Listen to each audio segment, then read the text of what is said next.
तो चलिए शुरू करते हैं। रुकिए, क्या आप भी इंग्लिश कॉन्फिडेंटली बोलना चाहते हैं या फिर कोई भी आपसे इंट्रोडक्शन करता है तो आप भी अटक जाते हैं और कॉन्फिडेंस की कमी महसूस करते हैं? तो आज से आपकी ये समस्या ख़त्म होने वाली है।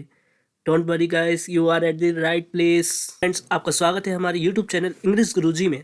यहाँ हम डेली सिखाएंगे easy English speaking, daily use words, smart sentence and confidence building tips, बिल्कुल सिंपल तरीके से। चलिए शुरू करते हैं इंट्रोडक्शन। सबसे पहले आपको क्या बोलना है? गुड मॉर्निंग या गुड इवनिंग या गुड आफ्टरनून, रिस्पेक्टेड सर या ma'am and my dear friends. ऐसे बोलकर आपको अपने जो भी समय हो रहा है यानी शुभ प्रभात या शुभ दोपहर या शुभ शाम मेरे शिक्षक और मेरे प्रिय साथियों। First of all I would like to thank the faculty members of ITM to call me on the podium. इसका मतलब है सबसे पहले मैं धन्यवाद करना चाहता हूँ अपनी आईटीएम की फैकल्टी मेंबर को जिन्होंने मुझे पोडियम पर बुलाया। इसके बाद है I would like to tell you about myself. मैं अपने बारे में बताना चाहता हूँ।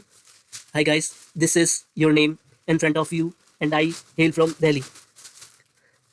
ये संबोधन है कि आप दूसरे को संबोधित करना चाहते हैं और यहाँ पर दिस इज के आगे अपना नाम भी लगा सकते हैं और उनके सामने या किसी के सामने इन फ्रंट ऑफ यू। इसका ये मतलब है and I hail from Delhi, यानी मैं दिल्ली का रहने वाला हूँ। इसकी जगह आप आई एम फ्रॉम दिल्ली भी लगा सकते हैं, आई बिलोंग टू दिल्ली भी लगा सकते हैं।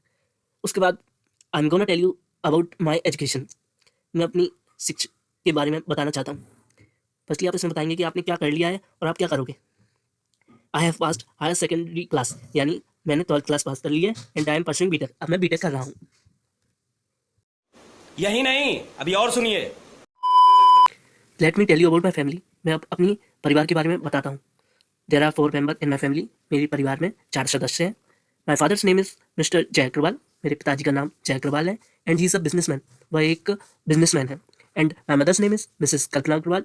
मेरी माता का नाम कल्पना अग्रवाल है and she is a teacher as well as homemaker, यानी वह एक शिक्षक और उसी के साथ गृहिणी कार्य करती हैं। We are 2 siblings.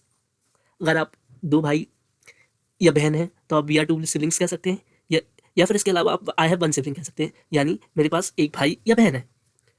अगर आपके पास कोई भी भाई बहन नहीं है तो आप ये लाइन यूज़ नहीं करिएगा। I want to tell you about my hobby. अब मैं अपनी हॉबी के बारे में बताऊंगा। My hobby is listening to music. मेरी हॉबी है कि मुझे गाना सुनना पसंद है। I want like to tell you about my aim. अब मैं अपना लक्ष्य बताना चाहता हूँ। I want to be a software engineer, यानी मैं अब सॉफ्टवेयर इंजीनियर बनना चाहता हूँ। इसकी जगह आप एक और यूज़ कर सकते हैं। अगर आप सॉफ्टवेयर का यूज़ नहीं करते हैं तो आपको इसमें एक गलती हो जाएगी। आपको आर्टिकल में ए एन लगाना पड़ेगा, यानी I want to be an engineer. उसके बाद I want to tell you about my qualities. अब मैं अपनी क्वालिटीज़ के बारे में बताना चाहता हूँ, जैसे कि I am sincere, regular, punctual, down to earth, smart working, hard working and self motivated. यानी मैं सिंसियर हूँ, यानी किसी बात को बिल्कुल सिंसियरी तरीके से लेता हूँ। रेगुलर, मैं हर रोज़ जाता हूँ, जैसे कि आप कॉलेज जाते हैं, स्कूल जाते हैं तो रेगुलर का यूज़ कर सकते हैं। पंचुअल, पंचुअल यानी जो भी कार्य दिया जाता है वह आप बिल्कुल पंचुअल टाइम पर कर लेते हैं। डाउन टू अर्थ यानी एक ऐसा बंदा जो बिल्कुल धरती से जुड़ा होता है, यानी उसमें कोई भी एटीट्यूड नहीं होता, उसे हम डाउन टू अर्थ बंदा कहते हैं। स्मार्ट वर्किंग यानी वर्किंग तो सारे लोग करते हैं बट लेकिन जो स्मार्ट तरीके से करता है उसे हम स्मार्ट वर्किंग कहते हैं। हार्ड वर्किंग, हार्ड वर्किंग वह व्यक्ति होता है जो अपने काम को बहुत ही अच्छे तरीके से करता है, बिल्कुल उसमें जोर लगा देता है कि वह काम वह करके रहेगा, तो उसमें वह अपनी सफलता प्राप्त करता है। उस व्यक्ति को हम हार्ड वर्किंग पर्सन कहते हैं। सेल्फ मोटिवेटेड पर्सन जो किसी से मोटिवेटेड होकर होता है उसे हम सेल्फ मोटिवेटेड पर्सन कहते हैं। Thank you for listening to me patiently and affectionately in my heart of words. इसका मतलब है कि आपने मेरी धैर्य से सारी चीज़ों को सुनने के लिए दिल से धन्यवाद। Wow! Beautiful! I hope you guys you like this video. मैं प्रॉमिस करता हूँ अगर आप रेगुलरली वीडियोस फॉलो करेंगे तो इंग्लिश बोलना आपके लिए डिफिकल्ट नहीं होगा और ये आपकी हैबिट बन जाएगा। तो अभी सब्सक्राइब बटन दबाइए, लाइक शेयर एंड कमेंट कीजिए। अगर आप इससे संबंधित और भी वीडियो चाहिए होगा तो आप प्लीज़ कमेंट करिएगा। लर्निंग जर्नी अपनी स्टार्ट कीजिए। Thank you.